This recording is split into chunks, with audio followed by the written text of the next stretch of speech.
Oui, ça marche. Pas que ce soit la même présentation que tout le monde va écouter. Alors oui, voici les nouveaux objectifs.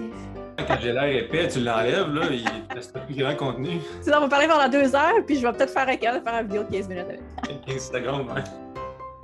Allô tout le monde, c'est Michel. Aujourd'hui, on a le plaisir de s'entretenir avec un spécialiste Pro Support de chez Sony Canada, Monsieur Pierre Villeneuve en personne. Salut Pierre, comment ça va? Salut Michel, ça va bien, merci. Toi-même? Oui, ça va super bien. Là, je suis full contente de te parler parce qu'il y a vraiment des belles nouveautés côté objectif chez Sony qui viennent d'annoncer. Puis, T'es pas sérieux? écoute, je ne sais pas, tu vas peut-être m'informer là-dessus. Puis là, il y en a un, je sais, tu sais c'est lequel qui m'intéresse vraiment. On va garder le meilleur pour la fin. On va en parler en dernier. Mais là, il y a 5 objectifs. Je pense que c'est ça qui ont été annoncés dans les dernières semaines. Oui, en 2021, oui, exact. Fait que là, par quoi on commence, Pierre?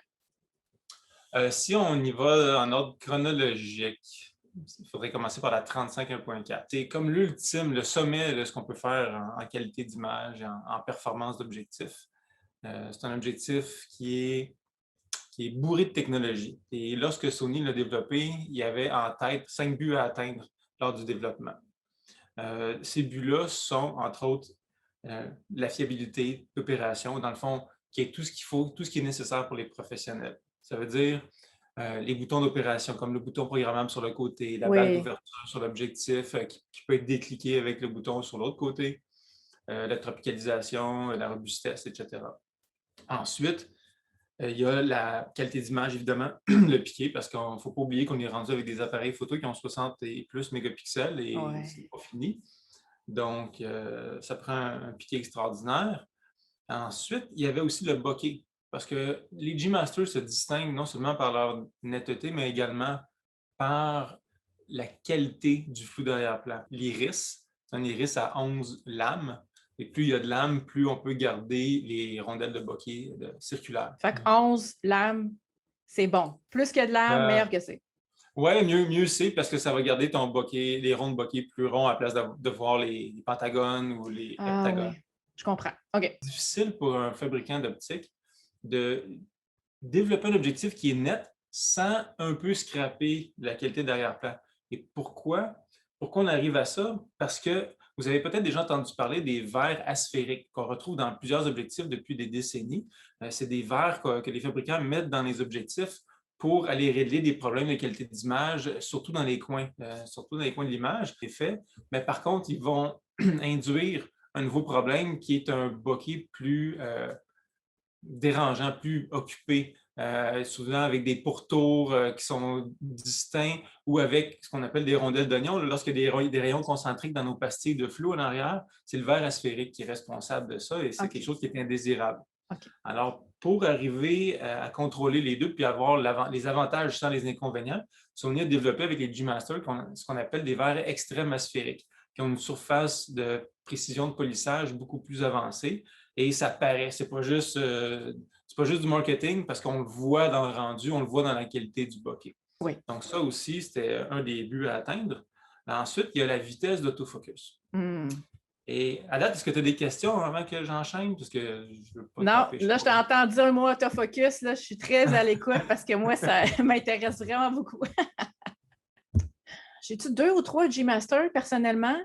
Puis l'autofocus, c'est tellement hot de travailler avec ça. Sony a pris le moteur linéaire et a développé un moteur Extreme Dynamic linéaire qui est plus puissant. Le moteur linéaire, c'est dans le fond un moteur qui va avancer et reculer. Puis c'est exactement ce qu'on a besoin parce que le verre de mise au point, il a besoin d'avancer ou reculer.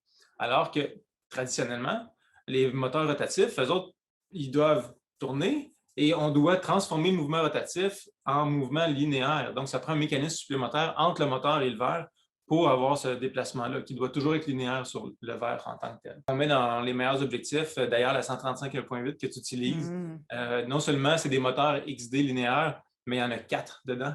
Il n'y en a pas un, il y en a 4. Ouais. C'est pour ça que ça va bien. Oui, c'est pour ça que ça va bien. C'est qu'il y en a 2 sur un verre, puis 2 autres sur un autre verre. C'est un système de focus flottant. C'est ce qui est le plus poussé comme type de mise au point. avec le plus de moteurs possible puis les moteurs les plus forts. Donc, ça peut pas. Si ça ne fait pas l'affaire, il n'y a rien qui va Il n'y a faire rien qui va l'affaire. faire. On retrouve aussi cette technologie-là dans le 400 2.8 et le 600 F4, qui sont des objectifs à plus de 16 000 $. La dernière chose sur la 35 1.4, qui était un des buts des développeurs, c'est la mobilité. C'est la catégorie que les autres appellent, la mobilité. Mais dans le fond, ça veut dire que l'objectif, il faut qu'il soit petit et léger parce que pour un développeur d'optique, faire un objectif parfait, c'est pas si dur que ça quand il n'y a pas de limite de prix, de poids ou de volume. Mais quand les gens disent non, mais je veux que ce soit léger, je veux que ce soit petit, puis il faut que ce soit quand même accessible en prix, là, ça devient un challenge qui est absolument phénoménal. Ouais. Et la 35 1.4, elle pèse 524 grammes. C'est super léger pour un objectif avec ces caractéristiques-là, d'autofocus et de performance et évidemment d'ouverture. La 35 1.4, elle est à 1 900 $ canadiens. Elle arrive, en fait, elle arrive aujourd'hui en magasin. On est le 12 avril, à la date d'enregistrement. Oui. Elle arrive aujourd'hui pour les gens qui l'ont précommandé. Maintenant, si on passe au trio d'objectifs qu'on a lancé il y a quelques semaines, donc il s'agit d'une 24 2.8 série G, pas une G Master, mais une G, quand même un haut de gamme, ce n'est pas un objectif régulier. Un 40 mm 2.5 G, une ouverture qu'on voit peu souvent, et une 50 mm 2.5 G. Effectivement, on ne voit pas ça souvent, 2.5. Même 40 mm, c'est une longueur de focale qu'on ne voit pas souvent non plus. En photo, là. Ce qui est intéressant, c'est qu'ils ont tous la même longueur. Ben, on le voyait, là, sa photo, sont toutes... Ils sont exactement 45 mm, sont la même largeur. La bague d'ouverture est au même endroit. La bague de focus aussi.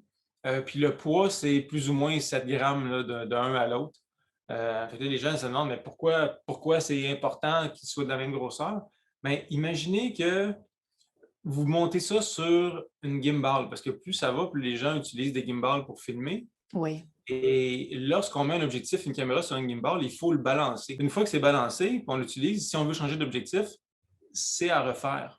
Par contre, si on passe de la 24 à la 50, par exemple, ben, on a juste à l'enlever, la remettre, puis on est prêt à partir. C'est le même balance, c'est le même poids, c'est la même longueur, il n'y a rien qui change. Ici, en plus, il y a quelqu'un qui a installé un focus puller, donc un petit engrenage pour tourner la bague de mise au point ou la bague d'ouverture. Ben, ils sont au même endroit, donc pas besoin de réajuster ces accessoires-là non plus. Il y a une autre chose aussi qui s'en vient chez Sony, je ne sais pas si tu l'as vu passer, Michel, là, mais il y a un drone qui s'en vient cette année. OK. Oui. Ouais, il n'a pas été complètement annoncé, on n'a pas le prix, les caractéristiques, mais on a vu des images, on sait qu'est-ce qu'il a l'air, on a vu son fonctionnement dans les airs, évidemment. Il va s'appeler en dessous de l'eau. Sous l'eau. Il va s'appeler le AirPeak. AirPeak. Et il y a 2 batteries, un système de gimbal en dessous pour installer des A7 ou des A9. Donc, c'est vraiment un drone qui est fait pour installer notre appareil photo pour faire des full frame, là, professionnel. Ouais, exactement, oui. C'est pas un petit drone d'amusement. Tu peux peut-être accrocher ton enfant, genre, quand il n'est pas bien lourd, là, on s'entend. Joignons l'utile à l'agréable. Il aurait dû l'appeler The Hawk. Imaginez ces objectifs-là pourraient très bien s'appliquer aussi sur ce drone-là, parce qu'un drone, on veut avoir le moins de poids possible en charge, parce que ça va réduire notre temps de vol. Ils sont tropicalisés aussi, sont fabriqués en aluminium. Les marquages sur l'objectif sont faits au laser sur l'aluminium directement. Donc, c'est vraiment une construction de fabrication qui est assez chic. Ils n'ont pas coupé les points ronds. Ils arrivent mi ou fin mai à 799 $ chacun. Donc, tout le même prix. Oui, tout le même prix, pas de chicane. Pas de chicane, c'est bon? Donc, ce petit trio-là, fin et mi-mai, qu'ils arrivent à cette. Puis ensuite, il nous reste le petit bijou. Ah oui! La 50 mm 1.2 G Master. Là, je suis toute énervée, mais c'est sûr que je ne suis pas la seule à être énervée de cet objectif-là. Non, on a beaucoup de précommandes. Très populaire. On a vraiment une demande plus élevée encore qu'on s'attendait. Oui. On a beaucoup de 50 mm chez Sony parce que des fois, les gens disent, mais pourquoi il y en a autant? Bon, il y a une 50 mm 1.8 stabilisée APS-C.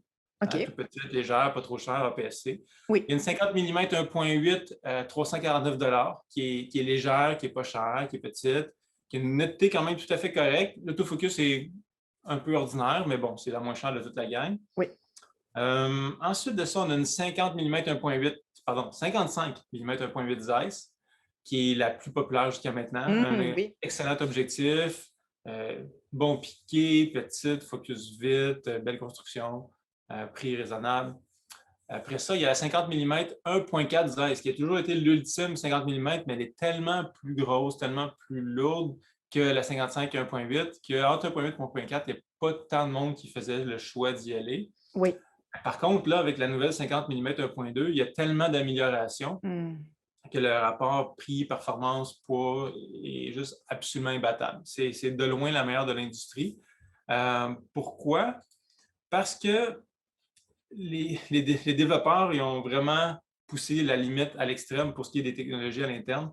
C'est l'objectif 51.2, le plus sharp de l'industrie, le plus vite en autofocus, le plus beau bokeh d'avant et d'arrière-plan, la plus légère et la plus petite en même temps et la moins chère. Fait que le meilleur rapport qualité-prix sur le marché.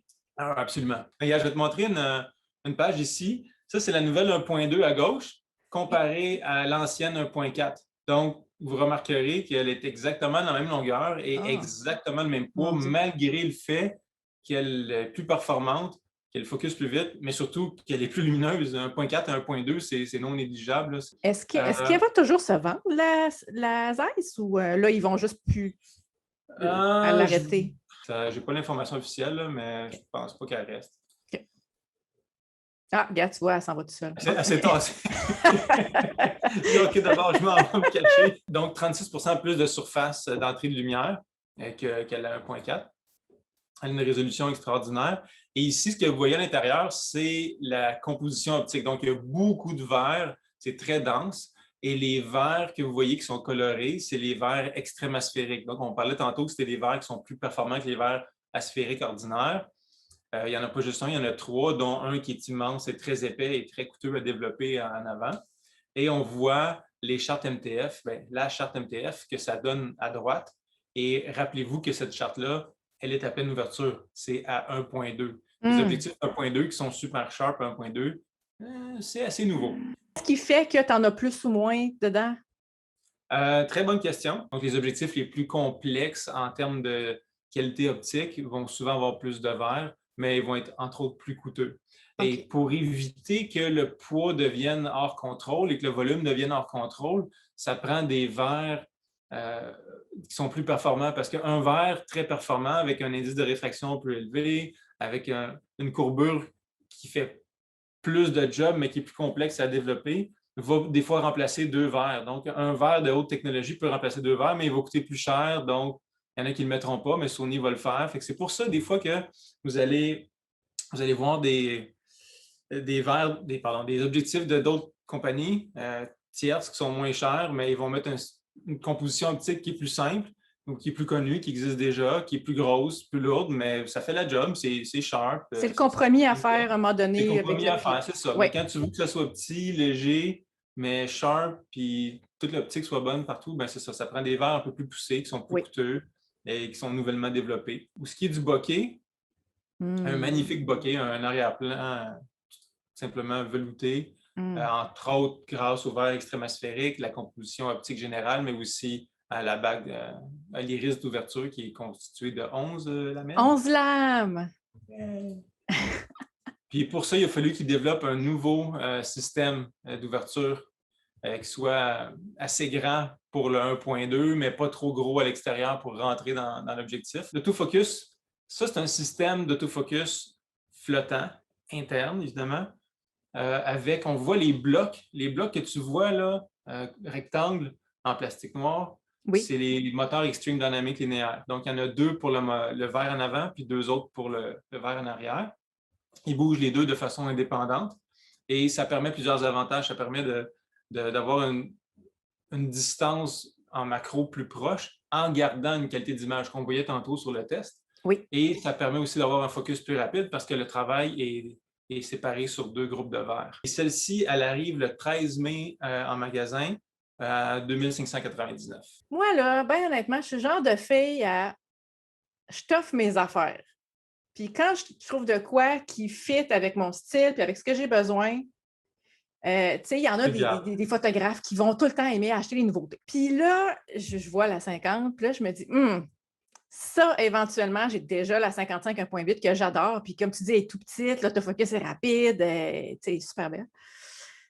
Mais tu vois, 50 1.2, je me dis, upgrader mon équipement, ce serait possiblement comme en haut de ma liste d'achats potentiels. On a couvert presque tout. Il y a une affaire que j'avais pris en note qu'on n'a pas parlé. Oui. C'est l'aberration chromatique. Oui. L'aberration chromatique, ben, tout le monde connaît le phénomène, mais ne connaît pas toujours le terme officiel. Là. On appelle ça souvent du purple fringing. Fait que explique donc pour ceux qui sont moins habitués avec ça un petit peu. Tout le monde a déjà vu la pochette d'album de Pink Floyd avec le prisme et la lumière qui arrive qui est séparée, hein, l'arc-en-ciel. Bon, ben, dans le fond, c'est pourquoi ça fait ça. C'est parce que le rayon de lumière blanche qui comprend toutes les couleurs de l'arc-en-ciel, une fois qu'il traverse un autre médium que de l'air, lorsqu'il arrive dans le vert, chaque fréquence des couleurs différentes vont courber de façon différente. Donc, il y a une séparation qui se fait et ça fait apparaître toutes les couleurs du spectre. Il y a des verres qui sont spécialement conçus pour ça, qu'on appelle les verres à faible dispersion, les verres ED, pour Extra Low Dispersion. Puis il y en a d'autres qui coûtent encore 10 fois plus cher que les verres ED, qui eux sont déjà plus chers que les verres ordinaires, c'est les super ED. Et ça, les manufacturiers, au besoin, vont en mettre 1, 2 ou 3, ou pas du tout, dépendamment du besoin dans l'objectif, de son prix, du reste de la conception optique. Des fois, ça ne va pas trop en causer, donc ils n'auront pas besoin d'en mettre ou en mettre juste un. Oui. Mais c'est des trucs que les manufacturiers vont mettre pour régler ce problème-là d'aberration chromatique. Et lorsqu'il y en a, on va le percevoir dans les branches des arbres, par exemple, dans le ciel. On va voir une petite bavure mauve autour des barres. Oui. C'est ça l'aberration chromatique qu'on perçoit dans nos photos. Hey, merci vraiment beaucoup, Pierre, puis aussi, pas juste d'avoir présenté les objectifs, mais nous avoir expliqué comment que ça fonctionne, comment que c'est fait. Surtout, moi, qui n'ai pas une fille tant technique, je trouve ça tout le temps pertinent, permet vraiment d'apprécier, de voir tout le travail qui est dans ce qu'on achète, là. Il y a un objectif pour chaque besoin. Puis oui, c'est le fun, les objectifs à 2 000 à 3 000 parce qu'ils ont comme le meilleur de tous les mondes. Ils sont légers, ils ont l'autofocus, ils ont la qualité d'image, ils ont le beau bokeh, mais il y a aussi comme les plus petits, la 24, la 40, la 50, qui ont des super belles qualités, qui sont super abordables, super légers. Puis c'est ça, je pense qu'il y a comme des objectifs pour chaque budget, chaque besoin. Oui, maintenant, il y a des objectifs qui sont quasiment trop bons pour leur prix. Le nouveau trio d'objectifs, si quelqu'un n'a pas besoin d'extrême grande ouverture, ça va être plus que suffisant. Ça va être une bonne qualité d'image, ça va focuser en masse vite. Oui. La 35 1.8 que j'utilise en ce moment, la 85 1.8 aussi, qui sont des excellents rapports qualité-prix. La 55 que tu nommais aussi. Oui. Donc, pas besoin de toujours payer 2 000 $ pour avoir un bon objectif, puis du bon équipement, puis des bonnes photos. Je suis très d'accord avec toi. Hey, merci, Pierre, d'avoir été avec nous aujourd'hui. Ça fait plaisir, Michel. Merci tout le monde d'avoir été avec nous, puis on se revoit la semaine prochaine pour une nouvelle vidéo. Bye! Veux-tu... Je ne sais pas si tes téléspectateurs sont geeks ou pas, là, mais je peux te partager des chartes de MTF aussi. Moi, je fais rien que penser à MDF quand tu dis charte MTF. Il y a du HDF aussi. Tu fais quoi avec ça? Je sais pas, on prend tout le temps du MDF. Écoute, nos compétences en construction s'arrêtent ici.